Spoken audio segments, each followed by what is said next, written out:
Good morning. Welcome to Right Side Broadcasting Network. I'm Matthew Alvarez. And I'm Robert McNeely. We are awaiting Vice President JD Vance to speak at the International Religious Freedom Summit. Of course, for the Trump-Vance ticket, this is a paramount issue of the freedom of speech, not only for individuals, but that right to worship as they choose. Exactly. So that starts at about a half an hour from now. So we'll go there live where the Vice President will be for this International Religious Freedom Summit. Also, in other news, of course, you heard yesterday President Trump talking about what he wants to do with Gaza to take care of that. We can get into that a bit later in the broadcast. There's a lot happening today, including the fact that at 1 o'clock Eastern, there will be a press briefing with Karoline Leavitt. Also, a 3 o'clock executive order signing by the president. So a lot being done at 1600 Pennsylvania Avenue in Washington, D.C. One other topic, too, Pam Bondi confirmed as the U.S. AG. Yes, very exciting as a 54-46 vote in the U.S. Senate.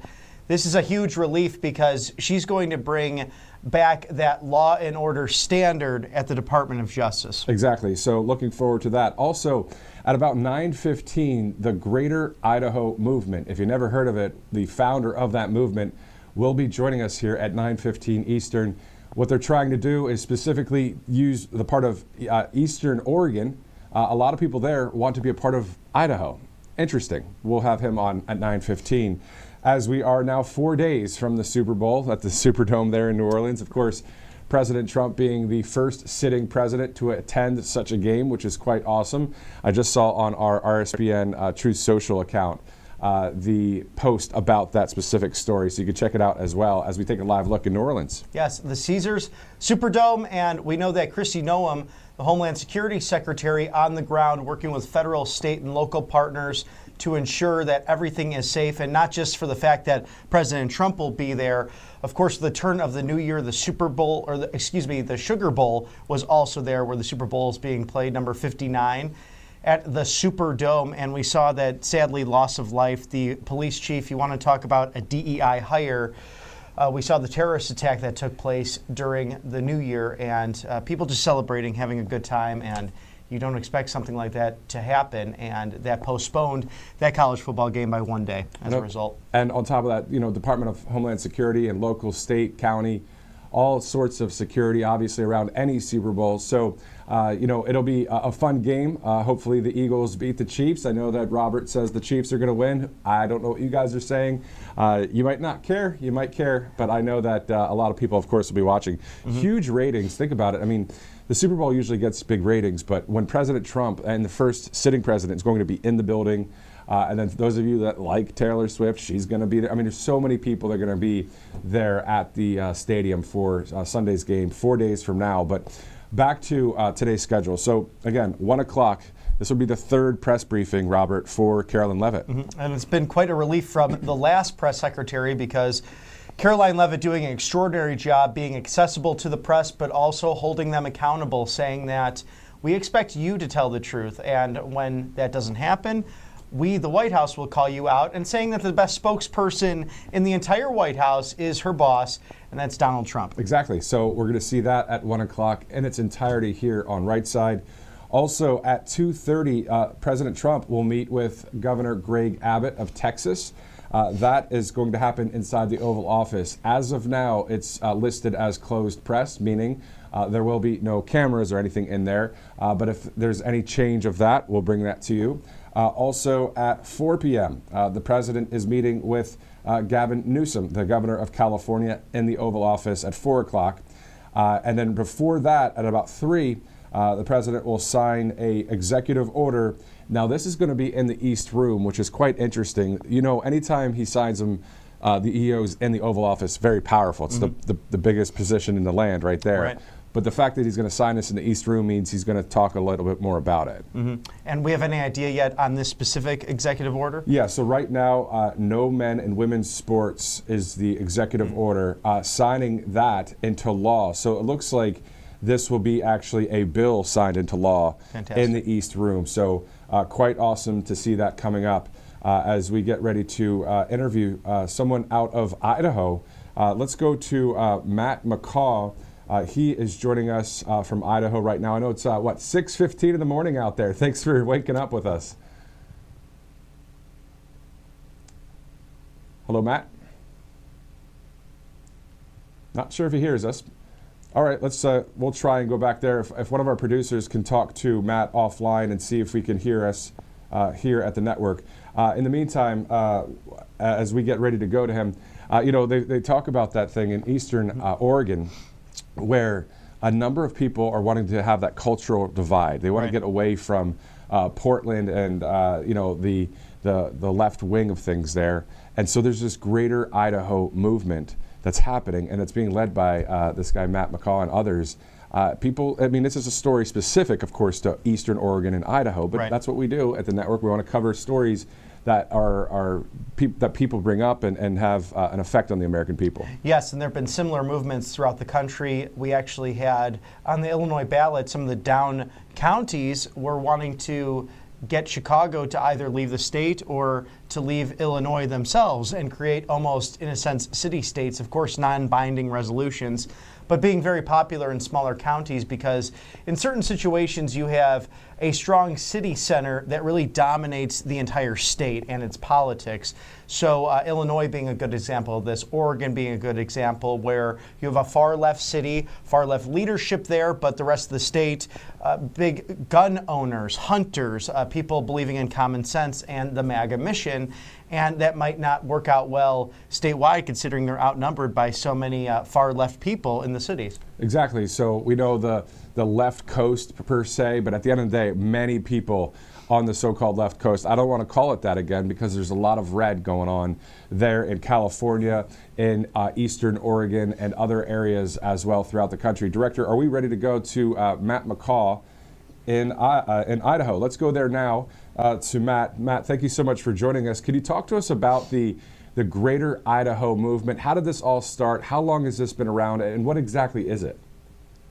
Yeah, well, thank you for having me on. So the problem has been here in Oregon for as long as Oregon has been a state. So from the very beginning, the western half of Oregon was different climate, different geography, different politics, different culture than the east side, much more populated, much more left-leaning. Over time, that divide has grown and been exacerbated, and now we have the western half of Oregon, which is very left-leaning, very blue, but then you have the east half of Oregon, which is very red and very conservative, and far more like our neighbor to the east, Idaho, than we are to the west side of our own state. So for decades, we've had this urban-rural divide in our state where the population centers on the west side of the state force policy onto the eastern side of the state that we don't want to vote for. And it causes a ton of political frustration and tension that doesn't need to be there. So about 4 years ago, 2019, we had some people from Eastern Oregon got together and they said, how could we solve this longstanding problem? How could we fix this urban-rural divide, this mismatch between these two peoples that are forced together in the state of Oregon? And they decided that they thought it would be a good idea to move the border. So a border between two states can be moved. It takes an act of the legislatures of both state and then approved by Congress, but it's something that can happen. It's been done multiple times in the history of the United States. And we thought this would be a perfect solution. Just move the border, this imaginary line, so that the people of Eastern Oregon, which would far prefer the governance of the state of Idaho to the governance of Oregon, could get their state governance from Idaho. We started going to the people of Eastern Oregon. We went county by county. In 13 counties over the last 4 years, we've asked people directly, would you prefer to be part of Idaho? Do you want your elected leaders to pursue that? And we've won in all 13 of those counties. So the people think this is a good idea, and it's time for the Oregon legislature to take it up. And sir, when is the last time this did happen? You mentioned this has happened on occasion throughout the history of the United States. Can you cite a time when this did happen that would cause this precedent to take place? Yeah, well, sure. So the most famous example is probably West Virginia being created out of Virginia, but there's been other states that have been created out of other states.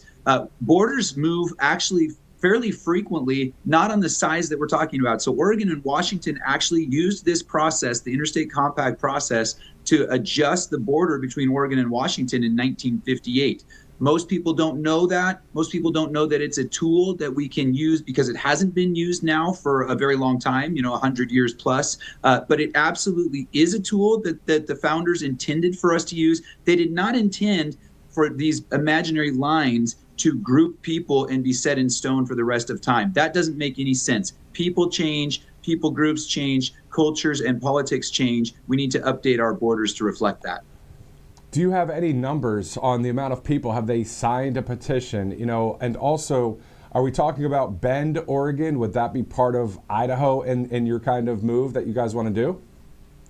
Yeah, so as far as numbers, there's about 400,000 people that live in Eastern Oregon. So this is one of the things that a lot of people don't understand. Eastern Oregon makes up 63% of the state landmass in Oregon. It's only 9% of the population. We're very rural. We're very different, very agricultural, different than the west side of the state. So out of those 400,000 people, like I mentioned, there's about 17 counties and partial counties. We've won votes in 13. So a majority of the Eastern Oregonians have weighed in on this issue, and a majority of them have said, yes, we want this to happen.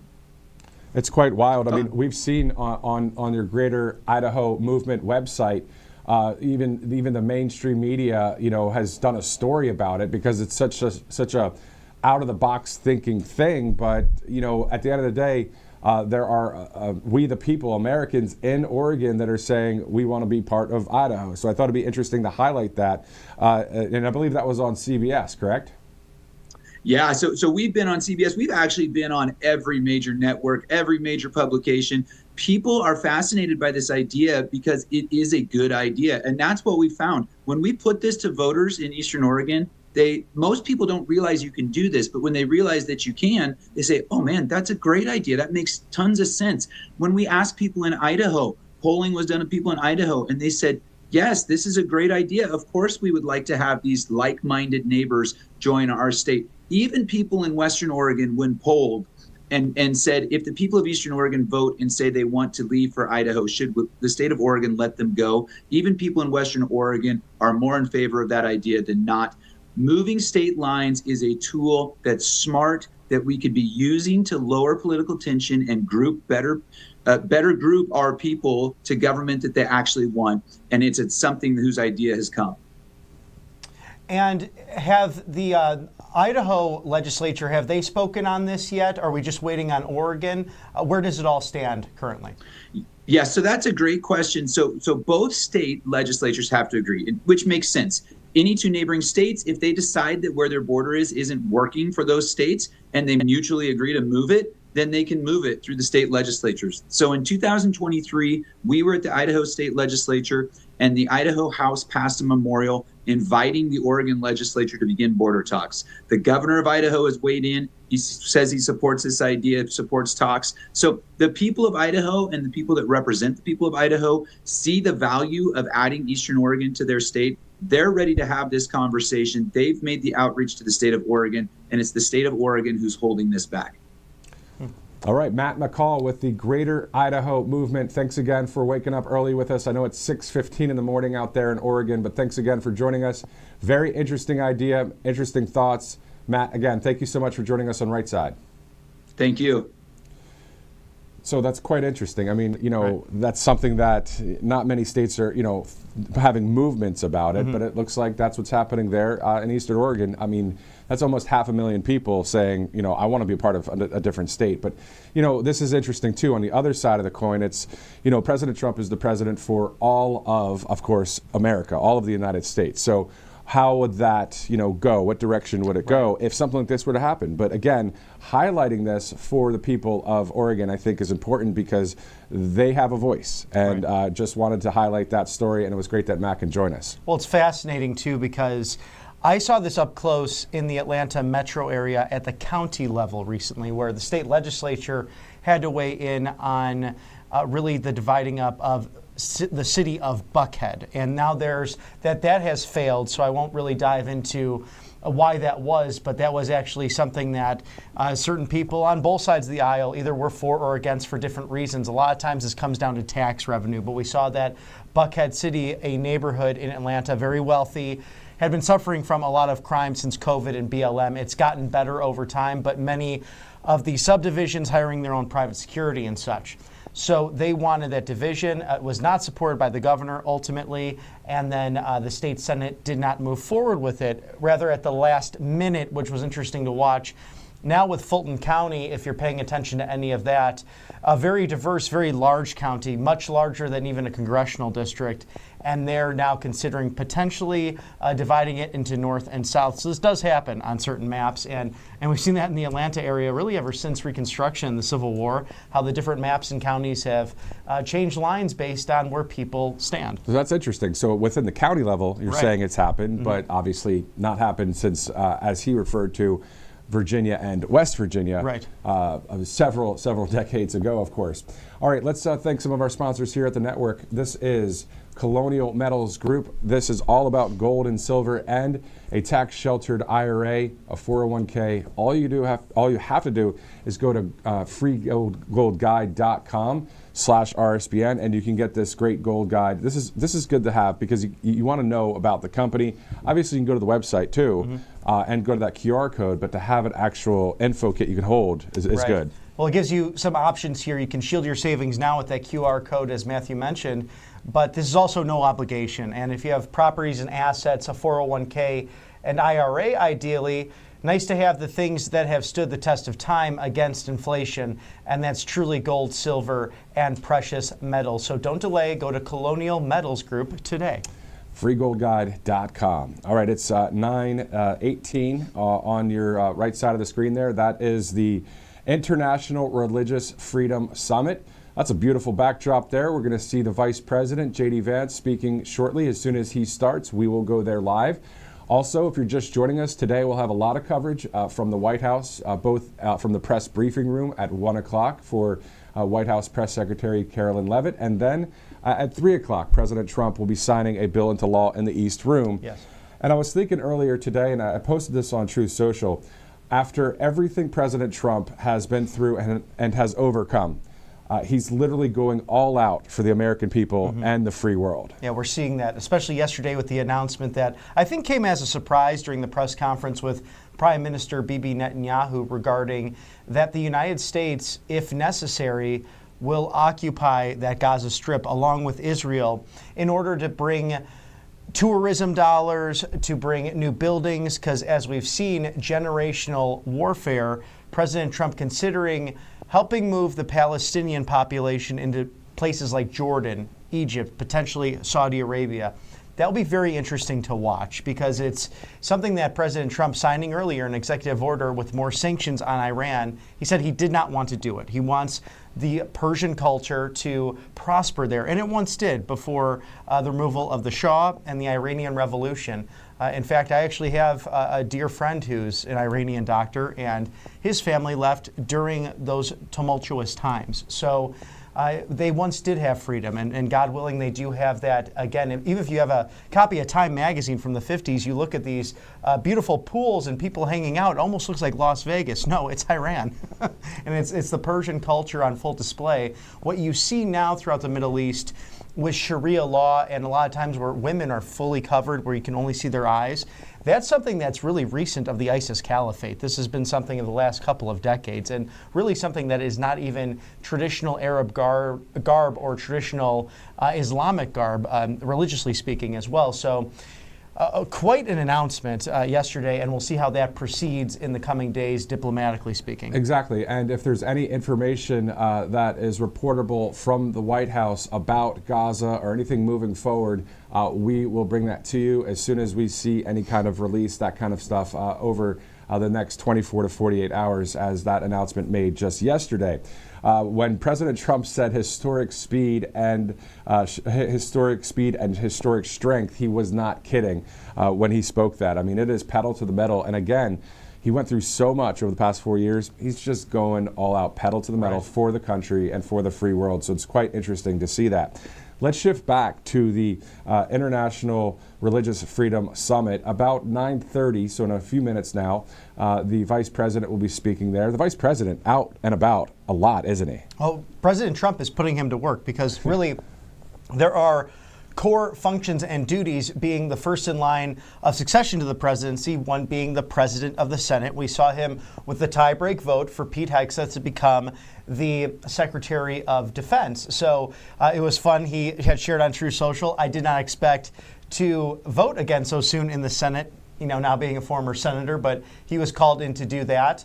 And then really the Constitution outlines whatever the duties of the president assign. That is what you are bound to do. And President Trump putting him to work, going to East Palestine, Ohio, seeing what's needed to be done there with EPA Administrator Lee Zeldin as well. So JD Vance really hitting the ground hard, and I knew he would. It's his energy, it's his youth, it's his experience. What an extraordinary story, being raised by his grandmother in Appalachia, to go ultimately to Yale Law School, and his undergrad, The Ohio State University, which just won that college football championship. But a gentleman who put off college initially in order to serve the Marines after 9/11 occurred, and he is an extraordinary vice president. 100%. Also in Damascus, Virginia, just the other day, on the heels of President Trump's trip to Western North Carolina, on the aftermath, still we're talking about it, can you believe it, the Hurricane Helene, with all of the things that need to be taken care of there. Obviously, the prior so-called administration dropping the ball big time on the American people, but President Trump picking it up and helping out. So as we get ready to go to the International Religious Freedom Summit, we want to tell you about some great sponsors, including one I don't think anybody has ever heard of, MyPillow.com. Yes. It's the mega sale, and we love Mr. Mike Lindell, all he stands for with free speech, election integrity. Well, you can get a replica now of his cross, which is the My Cross. Save 30%. Always nice to have around your neck to celebrate everything that's truly precious to us and what we truly believe in here at the network, and we know Mr. Lindell does as well. But my towels, flannel sheets, all going for a great price of $29.98, $44.98 respectively. Give them a call over at 800-836-7566 and mypillow.com/RSBN. 80% off just about everything. This is over 2,000 products. And if you sign up for some of their alerts, my goodness, you'll get a lot of great deals. And he is, I don't know, probably the best marketer out there, maybe other than President Trump. I think after this second term, maybe The Apprentice 2 or some sort of sequel featuring President Trump and Mike Lindell. What do you think about that? I think that'd be great. That'd be must-watch TV, hearing from President Trump and Mike post the 47th presidency. So I'm thinking a series starting in 2029. Right. I like that idea. I think they can teach us a lot about business. They've put their heart where it matters, and it's caring for the American people, but also delivering really great products, including those Giza sheets. Oh, exactly. The best. And also, how about it being exclusively on Right Side Broadcasting Network, the new Apprentice 2.0? You never know. Yeah. So it's a great production idea. We'll toss it on out there. We'll see what happens. Yeah. All right, so 9:24 Eastern Time, getting ready to go to the International Religious Freedom Summit. You were talking about Mike Lindell and the fact that he wears a cross, right? And we see that from various people. It's great to have that freedom of speech and freedom of religion, expression, that kind of thing. And also, since this is a religious freedom summit, I was also thinking about the church in America right now. Mm-hmm. And what we want, of course, is as much peace and prosperity for our country and people to have faith and that kind of thing. And it's always good to come together as a community. On the flip side of that, in one way or another, there are, and we've seen it, and this is going to touch a nerve with some people maybe, but there are some pastors, not all pastors. We know there are great pastors and people out there that are doing great things. But there are those that are, and some famous ones, would rather enrich themselves off of the people that are going to the church, off of and selling a certain kind of whatever kind of doctrine it is, right? And then they enrich themselves and they go and do all this stuff with the people's money. Just like there's corruption in government, I believe there's corruption in some of the church, not all of it. Who am I to say that? I mean, I've been on a lot of mission trips. I have my faith. I've had my walk, my ups and downs, like any human, right? Absolutely. But at the end of the day, one thing that has always irked me and did not make Jesus very happy either in the Bible is when people would be making money off of the gospel. Right. It's good to give money and donate to help people, of course. But if it's going to line a pastor's pocket, That is not right. That is anti-Bible.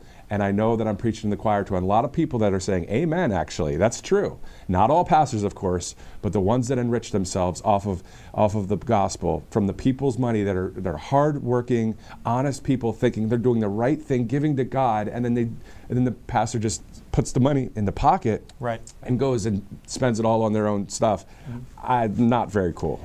While preaching a prosperity gospel. And we've seen that it's been a problem, and without naming names of certain pastors, some through the South, some through the North, but we've had that happen for sure. And that's why it's so important to read and watch the documentary The American Church by Eric Metaxas. And he has great people on like Charlie Kirk and Dennis Prager who are plugged into the culture, plugged into Judeo-Christian values, and two problems. I think the one is the prosperity gospel. The other is that the wolves are in sheep's clothing. We've seen the Marxists infiltrate the church. I think the greatest example lately was the fake bishop at the National Cathedral. It was unnecessary, it was rude, but it was also non-biblical. And my question for her is, okay, you want to take this in the sense of President Trump is attacking the refugee. Nothing could be further from the truth, because the invader that came in is harming the citizen, is attacking a fellow Bible believer. So if you truly believe in the word, wouldn't you care about what happened to Laken Riley? Wouldn't you care about what happened to her family? Wouldn't you want to take them in? What about Jocelyn Nungary? What about Rachel Moore, and the 37-year-old beautiful woman, mother of 5, the same fate that Laken faced, out for a jog in the afternoon? No woman in America should have to fear taking a jog outside, especially when the sun is out, and to have such a terrible final moment. And my heart just breaks for these people. And including that today, the Laken Riley Act that was signed into law by President Trump, with this transgender action that he's taking on the EOs, on also the two genders, today with this new law, perhaps we'll see Riley gains there, because these people who have worked towards dignity for women, that's what we want in this country. And somehow, remember the Me Too movement? It's almost as if the people on the left forgot about that. It's almost insulting for men to cross-dress and then to go into the locker rooms of who is truly the most precious, our women. We should protect them, especially as men in this country. So I'm going on a little bit of a rant here, but it's upsetting to see some in authority who are truly wolves in sheep's clothing taking on this moral mantle of you should do it this way, and President Trump's a monster, when he's just trying to save the country using common sense. And not only that, then she should direct her comments to the Viktor Orban of Hungary, or the leader of Poland, or El Salvador, or Argentina, or Nigel Farage, or all of these people that are awake and have woken up or have been awake for decades. And so that's what we're seeing out there. So, we only want to share our commentary and analysis in various points like that, because at the end of the day, we hear from other people that are on point too. So it's a lot of red pilling going on, and we love the red pill here at the network. We do. It's all about being awake, not woke, because we know if you go woke, you go broke. And you've seen how many companies now, even Meta now sponsoring this International Religious Freedom Summit. So many people coming to the side of common sense just in the last few months, and welcome to the team. This is a broad coalition to make America great again, and it's not necessarily Republican and Democrat as we talk about here at the network. It's we the people, it's all of the above, it's yes and. We want to make that difference by adhering to law and order and the Bill of Rights given to us by God through our founders nearly 250 years ago. 100% correct. It's 9:30, bottom of the hour, getting ready to see the Vice President there at the International Religious Freedom Summit. Before we go, let's talk about Colonial Metals Group. Of course, a great sponsor at the network. All you have to do is go to freegoldguide.com/RSBN. So freegoldguide.com, you can get this info kit. Oh, a great kit for you. Scan that QR code right now. Shield your savings, because whether you have properties or assets or even a 401k or IRA, you might want to roll over or transfer some of those into the time-tested standard of gold, silver, and precious metals. This, no matter what the government is, no matter who's in charge through the centuries, these have been true things to hold in your hand and say, I have value here that I could protect me and my family. It makes no difference if it's 1636 or if it's 2025. So it has stood the test of time, and it's your best bet against the scourge of inflation. Colonial Metals Group, an awesome sponsor here at Right Side Broadcasting Network, 9:31 Eastern. Get ready to see the Vice President here at any minute. Also, the bottom right screen, important to point that out. Obviously, the live shot of the Capitol, actually the White House. My point is that later today at 1 o'clock, we will have the press briefing. At 3 o'clock, an executive order signing in the East Room. So we're seeing the East Room a lot right now at the White House. We'll have all of that live coverage coming up a bit later today. So stick with Right Side Broadcasting Network, RSBN Live, as we continue to bring you live stories. And also, if you just missed it, we had an interview at about 9:15 interviewing Matt McCaw of the Greater Idaho Movement. So if you don't know what that is, you might want to replay our broadcast a little bit later or look it up online. But there's a lot of different kinds of stories going on out there. People are affected in different ways. And regardless, if you are a liberal and you are saying, hey, you know what, help me out with this. Well, we'll look at the story. We'll see if it's something that would benefit the American people. And we'll do a story. I mean, at the end of the day, this is about we, the people, all people across this country. But we know that this is conservative media. Of course, you know where we're coming from at the end of the day, but still helping we the people in any way we can, especially if it's a legal, great, right thing to do that would align with making America great again. Well, and even Van Jones commented on this back in the first term, that President Trump stole the Democrat playbook. He had people like Kim Kardashian who were very passionate about criminal justice reform. And what did President Trump do? He did just that. He pardoned people and commuted sentences of low-level drug crimes and really righted wrongs that were really racial in nature. And if you look at someone like Kamala Harris, when she was the DA in San Francisco, she put so many people behind bars who could not afford an attorney, who could not fight back on these low-level marijuana crimes. Then she brags about it on Charlemagne the God show regarding how she enjoys to smoke marijuana from time to time. So talk about some liberal privilege. Exactly. Wow. It's just wild to see that. And also, if you are just joining us, we spoke about how much what President Trump has gone through over the past 4 years and the historic speed and strength which he is working at. So obviously, he's overcome a lot, right?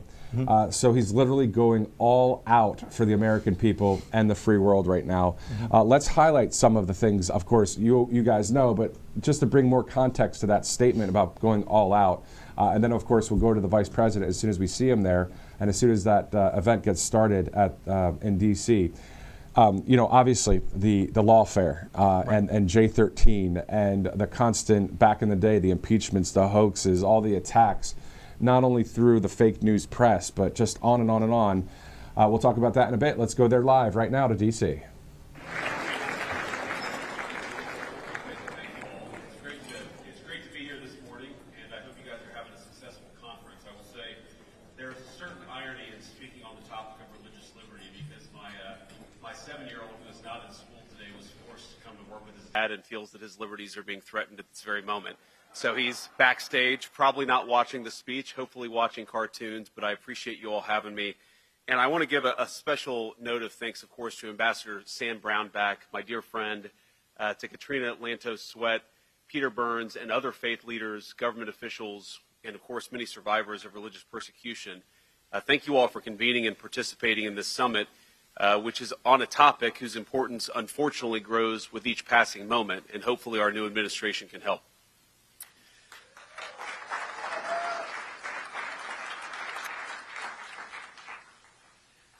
Now, please be seated. I always feel weird when people are standing up to hear me speak. It's not going to be that good, ladies and gentlemen. You can have a seat. Religious freedom, of course, is the freedom to practice one's own faith and act according to one's own conscience. And it's, of course, the bedrock of civil society in the United States of America and across the world. We know in America faith nurtures our communities.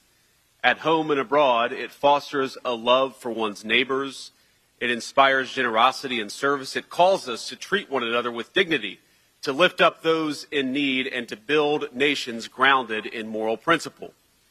In America, our founding fathers rightly recognized this, listing freedom of religion first among the liberties enshrined in our great Constitution. Before he was elected president, John Adams, who was the first vice president, I might add, observed that politicians, quote, may plan and speculate for liberty, but it is religion and morality alone which can establish the principles upon which freedom can securely stand.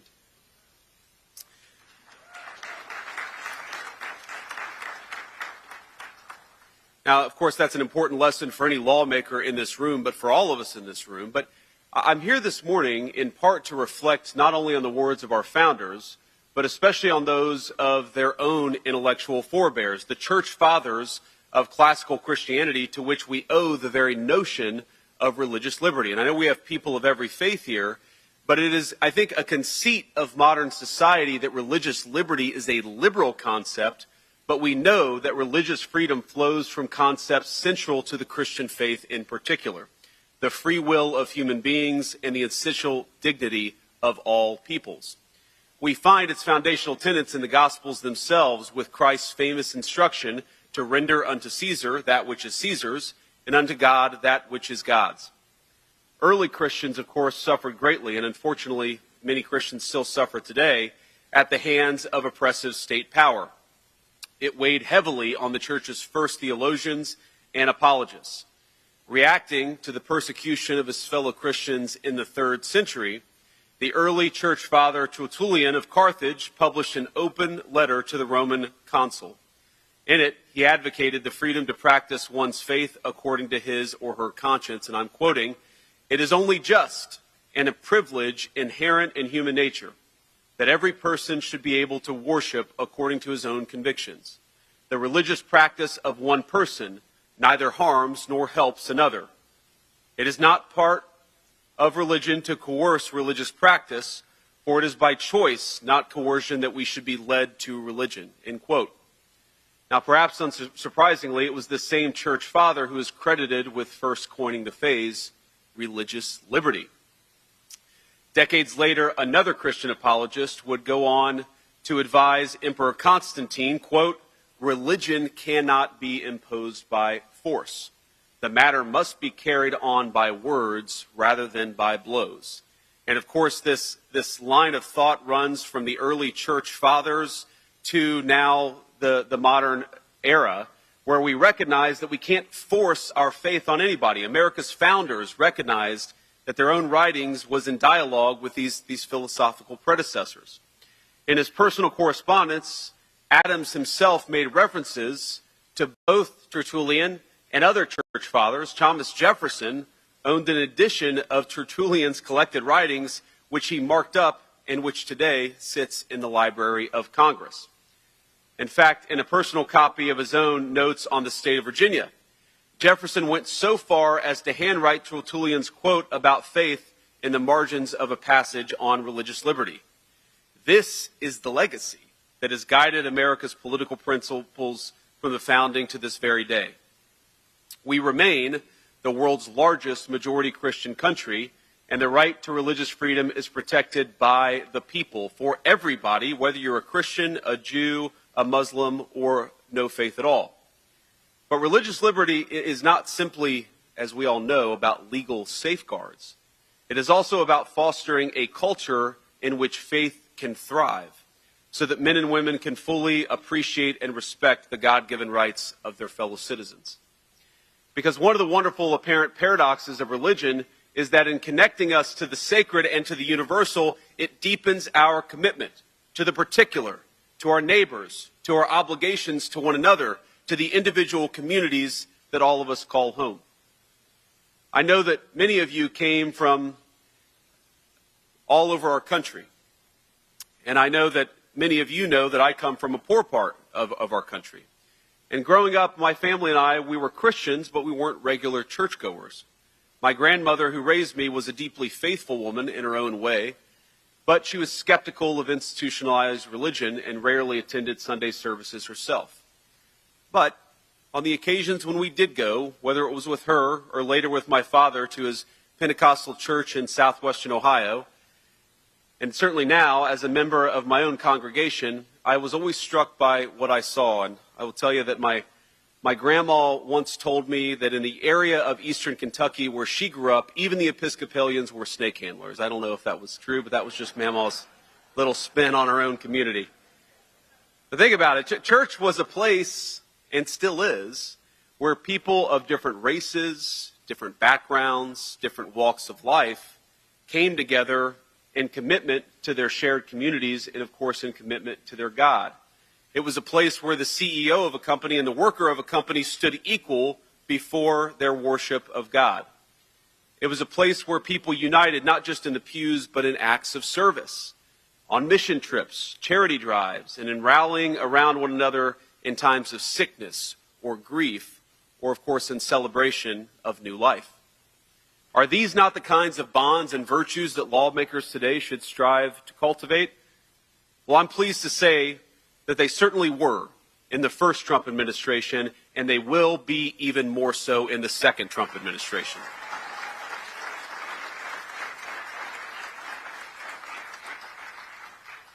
Now, in his first term, President Trump centered the cause of advancing religious freedom in his foreign policy. In China, across Europe, and throughout Africa and the Middle East, the first Trump administration took critical steps to protect the rights of the faithful, whether that was by rescuing pastors who were persecuted by foreign regimes, or bringing relief to the Yazidis, Christians, and other faith communities facing genocidal terror from ISIS. And in his domestic policy, President Trump's first term brought a new high watermark for religious Americans. He took decisive action to defend religious liberty, combat anti-Semitism, and preserve the conscience rights of hospital workers and faith-based ministries as they provided care to their fellow Americans, and to remove barriers for religious organizations and businesses to contract with the federal government. You shouldn't have to leave your faith at the door of your people's government, and under President Trump's leadership, you won't have to.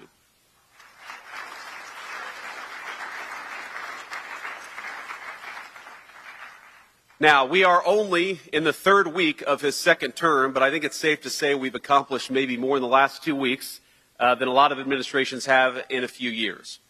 But this administration is intent on not just restoring, but on expanding the achievements of the first 4 years and certainly of the last 2 weeks.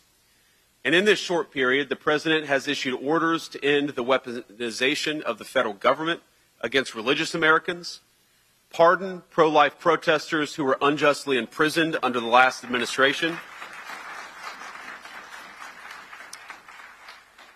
and importantly, stop the federal censorship used to prevent Americans from speaking their conscience and speaking their mind, whether it's in their communities or online. Now, our administration believes we must stand for religious freedom, not just as a legal principle, as important as that is, but as a lived reality, both within our own borders and especially outside of them.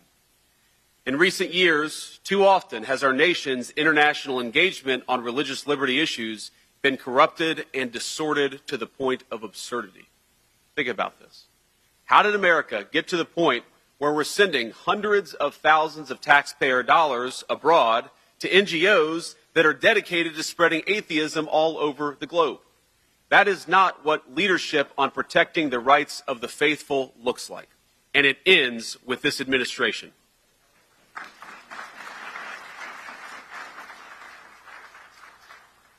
And I'd add that part of our protecting religious freedom initiatives means recognizing in our foreign policy the difference between regimes that respect religious freedom and those that do not. The United States must be able to make that distinction. We must be able to look at the catastrophes, like the plight of Iraq's Christians over the past 3 decades, and possess the moral clarity to act when something has gone wrong.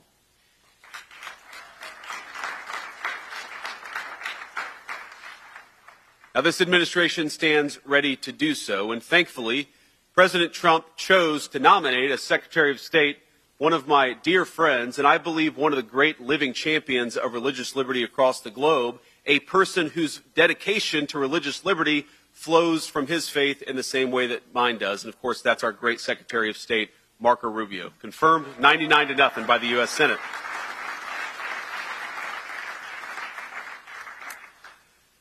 But both at home and abroad, we have much more to do to more fully secure religious liberty for all people of faith. I am grateful for the painstaking work that everyone in this room has poured into that effort. I pray that together we will be able to better protect the dignity of all peoples as well as the rights of all believers to practice their faith according to the dictates of their conscience. So thank you all for your work in preserving religious liberty. Thank you for safeguarding the rights of faith communities across the globe. And thank you most of all for believing, because we know that the source of religious liberty is the recognition that all of us are equal under the rights and laws of God, and that principle will guide us in the years to come. God bless you all. Thank you for having me.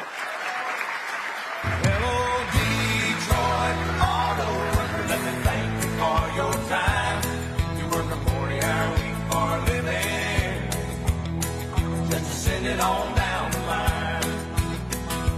Hello, Pittsburgh, Steelville worker, let me thank you for your time. You work a 40-hour week for a living, just to send it on down the line. This is for the one who swings the hammer, driving home the nail. Please welcome via live stream actor. And there you have it, Vice President JD Vance at the International Religious Freedom Summit. One of his sons is with him right now, said he was somewhat kicking and screaming because he actually wanted to go to school, but he said you have to go with your dad to this. So maybe he was in the back either watching the speech or I'm sure playing a video game or two. As you know, he has a young family, but I love that he spoke about John Adams, Thomas Jefferson, especially the Tertullian writings that are in the Library of Congress now. You can actually see the way Thomas Jefferson would notate and assess the studies of centuries and centuries of works, including specific writings on religious liberty. Exactly. Obviously, one of the greatest presidents of all time, Thomas Jefferson, Abe Lincoln, and of course, President Donald Trump, all in the same category. Great people for our nation, and a few others out there, of course, as it's about 9:48 Eastern Time. You're looking live at the White House. We've got quite the coverage for you a bit later today. As of right now, a 1 o'clock press conference at the White House press briefing room, and then we'll go to the East Room of the White House as President Trump will be signing a bill into law there at about 3 o'clock. So we'll have all of that live right here on Right Side. Until then, we're going to thank some of our sponsors and also stay with us online on Truth and on X. And also, if there's any breaking news coverage that happens from the time this broadcast ends until we go live again for the press briefing a bit later, we'll bring that to you right here at RSBN Live. So let's thank Colonial Metals Group for providing us this great coverage here. freegoldguide.com, freegoldguide.com. And this is that gold guide right here. It's a free info kit you can get at freegoldguide.com. Let's also go to Tax Network USA. And that is tnusa.com/RSBN. Settle your back taxes today before the April 15th deadline just around the corner. Protect yourself from the IRS. And don't overpay. This happens sometimes. So call our Patriot professionals and dear friends over at Tax Network USA. 800-357-1415, tnusa.com/RSBN. All right, let's go to mypillow.com. MyPillow, obviously a great sale going on, the mega sale, as you see on the right side of your screen there. Sizable percentage off if you just use that RSBN promo code. A lot of great products there. Did you say you were just on the site the other day? Oh yeah, I can't stop myself. I have more My Pillows coming my way, and the My Coffee, so delicious. I have yet to try those My Slippers, but I've heard good things because you have a pair. I do have a pair, and they're great. Love them. So go to mypillow.com and use that RSBN promo code. And Director, any other sponsors as we get ready to talk about donating here to the network, if you'd like as well. Let's go to patriotaddictdeals.com before we go to the donate process there. Patriotaddictdeals.com, a great Trump combat knife along with a lot of other great products there. So that's a limited edition right there. You can get, is that 30% off actually? So RSBN 30 is the code. RSBN 30, and talk about the deals you get with so many of our sponsorships. They're not only generous in putting us on the air for these live streams, but also the great products, high quality, at very much a discounted price. I mean, that's so exciting. Exactly. Let's shift over to mybrightcore.com. Kimchi One, the great product you're about to see on the right side of your screen there. You can read it for yourself. I mean, it's a lot of great things that happen there with this probiotic, and a great company along with a great founder that we've interviewed here at the network. So we want to thank Brightcore for their sponsorship at Right Side Broadcasting Network. If you buy 2, you get 1 free. Just go to mybrightcore.com/RSBN. We also have the RepublicanRed.com. Yes, from Lodi, California, the Central Coast. Family owned and operated, great patriots. What's really neat, if you use the code RSBN, very easy to remember, at RepublicanRed.com, a portion of the proceeds go to Republican and conservative activists and campaigns and things of that nature. So if you want to support the great things that this network supports, that you support in your home, might as well get some of the best wine that's out there to enjoy, say, a Wine Wednesday, which Wednesday is today, but I think you still have time with expedited shipping to get a nice bottle or 2 before the big game on Sunday. All right, so it's RepublicanRed.com. Use that RSBN promo code. Also, if you'd like to donate to the network, how do you do that?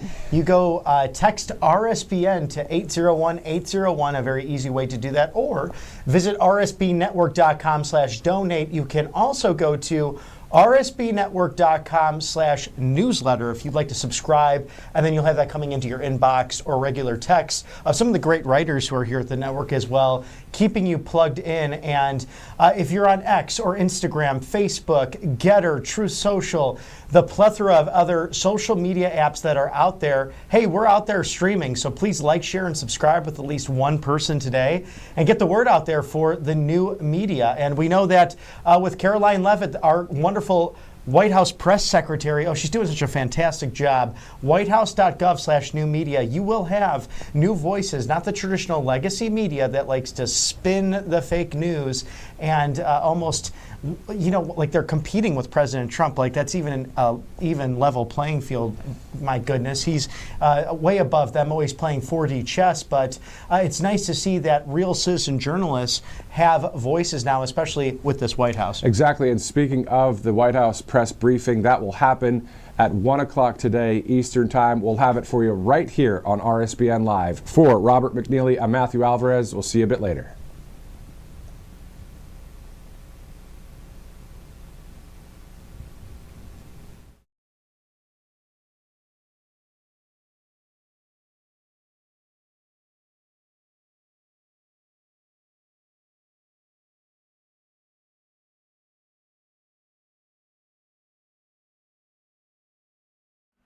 Hey y'all, it's Silk from the Diamond and Silk Chit Chat live show. Look, don't forget to check me out right here on RSBN Network. Be sure to watch the show on Right Side Broadcasting Network, and I want you to support Right Side Broadcasting Network. Yes, it's imperative that you do so, okay?